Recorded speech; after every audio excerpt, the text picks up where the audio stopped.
Good morning and welcome to the National Newspaper Publishers Association's Let It Be Known.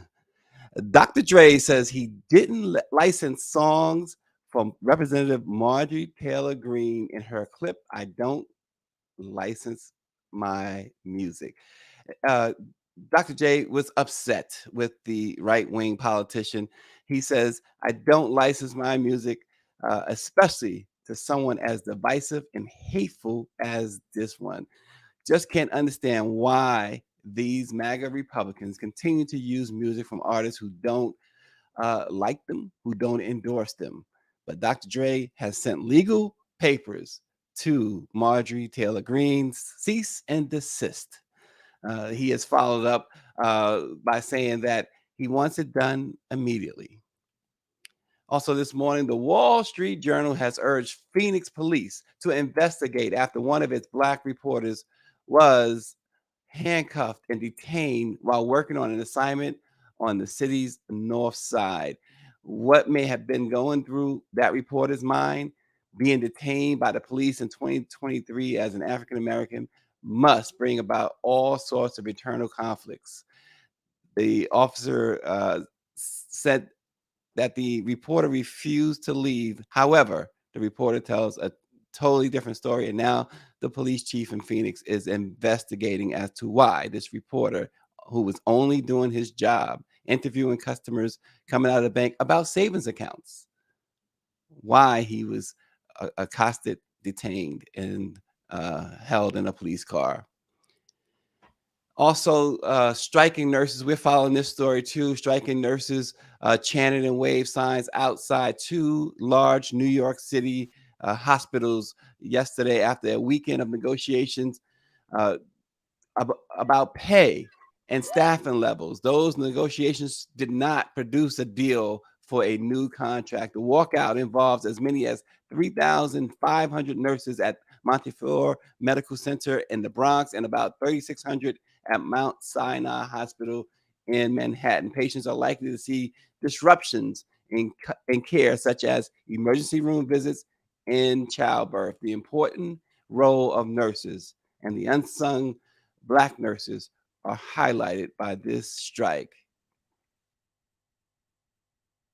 But now, as the chaotic contest for House Speaker revealed, Washington today is consumed by political trench warfare.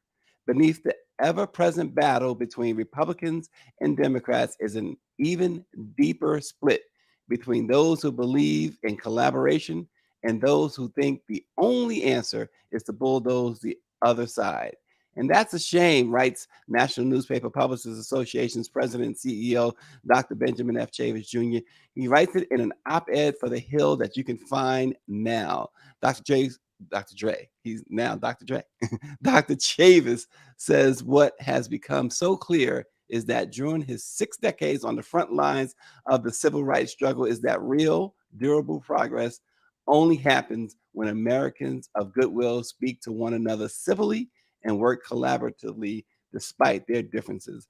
We expect Dr. Chavis to be joining us this morning to discuss this op-ed. In the meantime, as we've seen also over the weekend, when it came to that House speakership vote, 15 rounds for before Kevin McCarthy was able to make a deal and get enough votes. Many say he sold his soul, but many are talking about and still talking about Hakeem Jeffries and the speech that he gave, really taking everyone through the alphabets from A to Z, and how he did it was absolutely phenomenal. Rep. Hakeem Jeffries is the Brooklyn Democratic leader now, the first leader to first African American to lead a major party in Congress. Jeffries channeled Barack Obama from 2004. If you remember Barack Obama's 2004 DNC speech, at the time, Obama was uh, had just won the Senate race out of Illinois, and he really lit the DNC. It was in Boston, Massachusetts, and he lit the place on fire. He had many saying at that time, "A star is born." Well, yesterday, several folks continued to tweet, including Rob Reiner. Many may know Rob Reiner from the movies and from his role as the meathead on All in the Family. But Rob Reiner tweeted that a star is born. The speech, a powerful, powerful example of what leadership looked like. Many said that um, Hakeem Jeffries' speech was the best in generations. According to Jason Randolph of vote.org, progress asserted itself, manifested in Hakeem Jeffries, even amidst a hostile takeover of the House by neo facets. Randolph said Jeffries delivered what was likely the best political speech not given by Obama in generations. And again, as we related on July 27, 2004, during the Democratic National Convention in Boston, the 42-year-old Barack Obama was addressing how divisive politics had become then.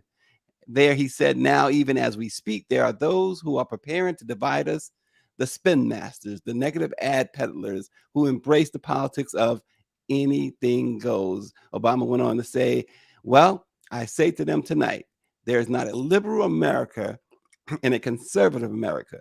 There is the United States of America. There's not a Black America and a white America and a Latino America and an Asian America.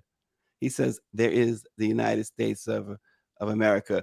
19 years later, fast forward to 2023, January 7th, Hakeem Jeffries, who's 52 years old and has the energy of a 12-year-old, he called for maturity over Mar-a-Lago. He praised his Democrats for sticking together, and he took a direct shot, really, at House Speaker Kevin McCarthy, who praised Trump when he spoke. Jeffrey smoothly went through the alphabet, as we said. He said House Democrats will always put American values over autocracy, benevolence over bigotry, the Constitution over the cult. He went on to say democracy over demagogues, freedom over fascism, governing over gaslighting, hopefulness over hatred, quality of life issues over QAnon. He says reason over racism, substance over slander, triumph over tyranny, understanding over ugliness, and voting rights over voter suppression. Hakeem Jeffries stood up and took the mantle as a leader should, and really, really won the praise of so many.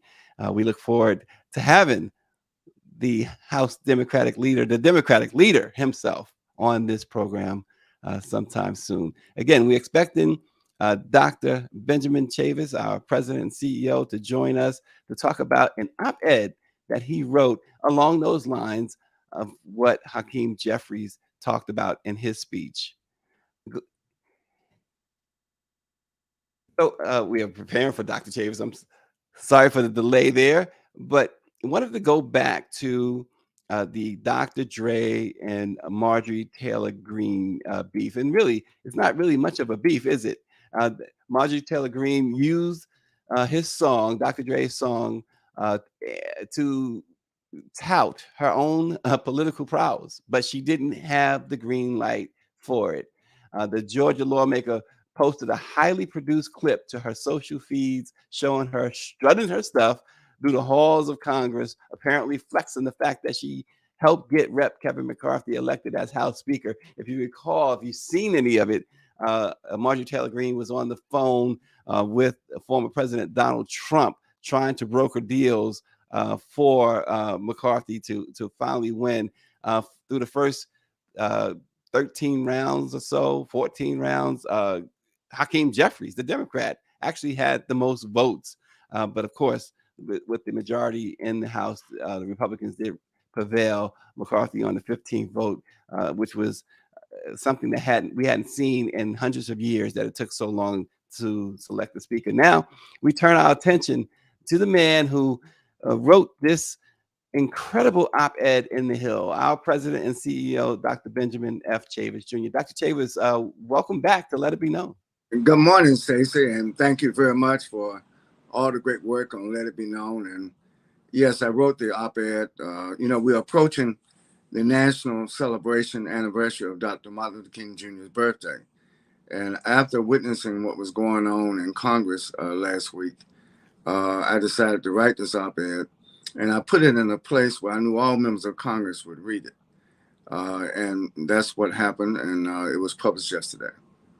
Yeah, and in the op-ed, Doc, you say, unlike so many societies across human history, each of us in America should have the inalienable right to speak freely and openly, and to be able to disagree without the loss of civility. We've seen the loss of civility for the last 6 years now when it comes to politics. Absolutely. Well, it's been a gradual loss of civility. I think that when people talk about the civil rights movement of the 1960s, 1970s, one of the things we forget, Stacey, is, well, in light of all of the struggle, how do we make progress? And the truth of the matter is, we got the Civil Rights Bill of 1964 because of bipartisanship. It wasn't just the Democrats. It was the Democrats and Republicans working together. We got the 1965 Voting Rights Act because it was bipartisan. We got the Fair Housing Act in 1968 because it was bipartisan. And just last year, we would have never got the infrastructure bill if it hadn't been done bipartisan. And so I think that civility always wins, but we never talk about civility. And so I said, well, let me just remind everybody of Dr. King's beloved community. That doesn't mean that everything is just rosy, but it means is that at a certain point, we agreed to work together for the common good, for the greater good. And I think there was any time we need to work together now, it is now in 2023. We're getting ready to go into 2024. And this polarization, look what just happened in Brazil yesterday. The place was stormed similar to January the 6th because the people didn't like the outcome of the election. And Doc, where is, for those who don't know, where is the president, the former president who lost that election, who incited this insurrection in Brazil? Where is he right now? He's in the United States. He's with who? Donald Trump. He's in with Donald Trump. That's right. It was directed. I mean, keep in mind, January 6th was directed by Donald Trump. And what the attack on the government in Brazil yesterday was also directed by forces around Trump, and Trump himself implicated. So what I'm saying is that we should learn from history. A lot of people quote Dr. King's speech, I Have a Dream speech. And it's a great speech. But Dr. King was an organizer, a mobilizer. And so after he made such an eloquent address on that August 1963, he went to work. He said, okay, well, what can we do legislatively to implement the dream that he so eloquently preached about? And that's what brought about, one year later, Stacey, we got the 1964 Civil Rights Act. And I remember Senator Everett Dirksen, who was a Republican from Illinois, joining with President Lyndon Johnson at the time. Keep in mind, Lyndon Johnson, where was he from? Texas, of all places. But he became president after the Kennedy assassination. So what I'm saying is that let's look now. We have Kevin McCarthy as the Speaker of the House. We have Hakeem Jeffries as the minority leader of the House. We have Schumer, who is the leader of the Senate. And we have other people who are working, in a bipartisan way. There's something called the Problem Solvers Caucus, which is 29 Democrats and 29 Republicans. They were actually started by this group called No Labels. And so what I've decided to do, I'm going to be 75 this month, Stacey. So I have to look back over the last 75 years and say, what has worked? What is broken? How can we make further progress? Let's not throw our hands up on voting rights. Let's not give up. Let's not become so frustrated with the tactics of the extremists that we become extremists ourselves. That would be wrong. I think we need to work together. I still think that you're going to see a small group of Republicans, a small group of Democrats work together. And that's how we're going to hopefully make progress this year and going into 2024, which is going to be a pivotal, another presidential year. And I know people say, oh, wow, we just spent all this time getting everybody out to vote in the midterm elections. We did. And guess what? We're going to have to do the same thing in 2023, 2024, 2025, 2026. Freedom is a constant struggle. It's not a temporary struggle. We can't afford to become so angry with one another that we don't make progress. That's why I wrote the op-ed. Well, Doc, you also, going back to Dr. King, you write too that we should acknowledge that Dr. King wasn't speaking that day exclusively to those of us who already knew him or loved him or shared his dream. His words were directed at Americans who didn't agree with him yet. And we see, we talked about Jeffries' speech. We talked about McCarthy. Jeffries, of course, was speaking to everyone. McCarthy was speaking to a certain group. I want you to kind of dissect that a little bit about the words of Dr. King and why you write that he, which is obviously we know he wrote, his words were directed at all Americans, but why was that important, Doc?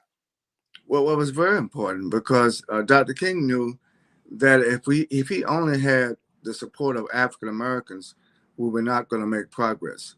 We needed the support of blacks, whites, Latinos, Asians, Native Americans. The beloved community was representative, inclusive of all people, of all ethnicities, of all religions, of all social and economic backgrounds. And I think that that's what's needed today. And that's why I'm going to be working now, continuing to be president and CEO of the National Newspaper Publishers Association. I'm so proud of the Black Press of America. But I'm also going to be using my waning years, my sunset years, to work to promote what Dr. King advocated for, and that was the beloved community. That was working together in a bipartisan way. And I'm going to make a prediction on Let It Be Known. As divided as Hakeem Jeffries and Kevin McCarthy appear to be today, watch what happens. I predict that they're going to find some common ground and some way to work together to get something done for who? For all of the American people. Dr. Chavis, you mentioned No Labels and their role back during the civil rights and how they got things started with legislation. What's their role now? Are they still same situation? Well, it's not the same situation, but I think we can learn from history. When things become politically polarized, when things become racially polarized, when things become economically polarized, the question is, how do we find common ground and how can we make progress? You know, I'm not an elected official.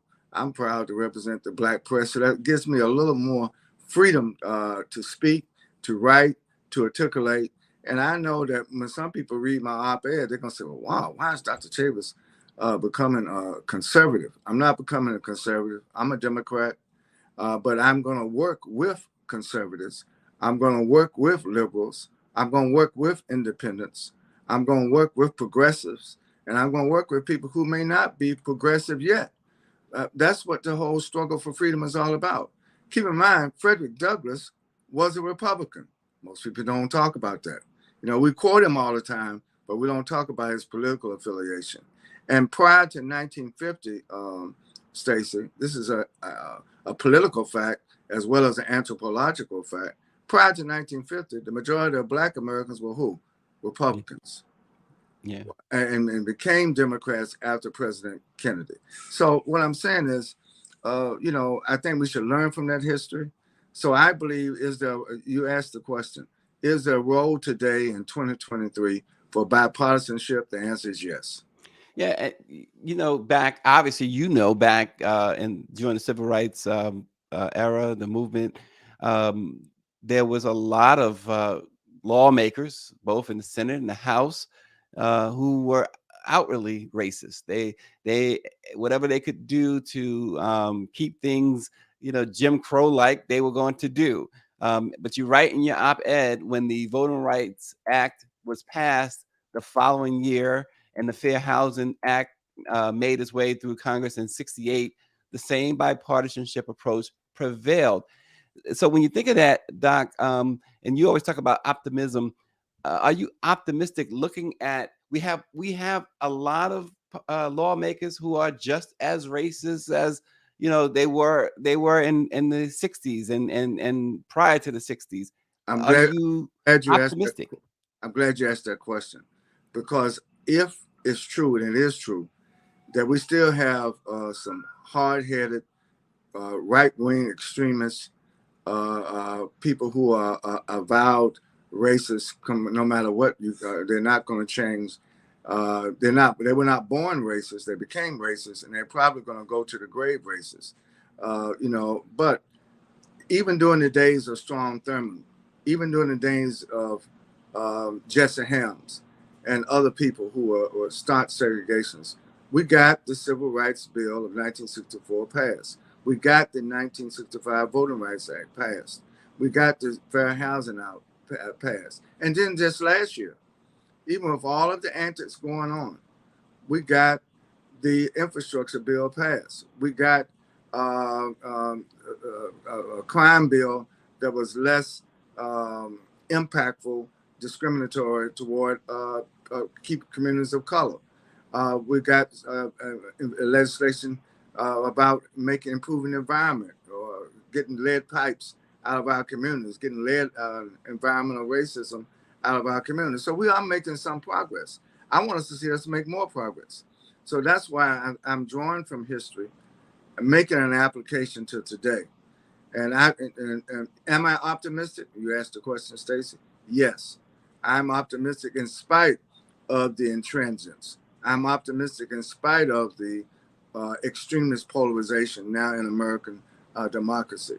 But I do believe that there are enough people of goodwill on both sides of the aisle elected, and enough people of goodwill throughout all 50 United States that want to see more than just a symbolic celebration of Martin Luther King Jr.'s birthday, but to take an action.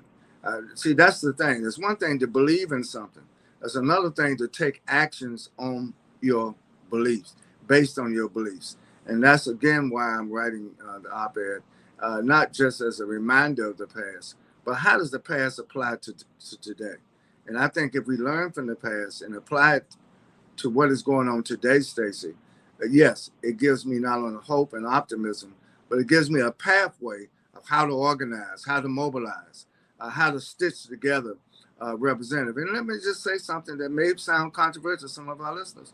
When Dr. King was alive, I wish I could say that all Black people agree with him. They didn't. There were many Black preachers who were jealous and envious of Dr. King. Wouldn't even let him come in their pulpits when he would come to these towns.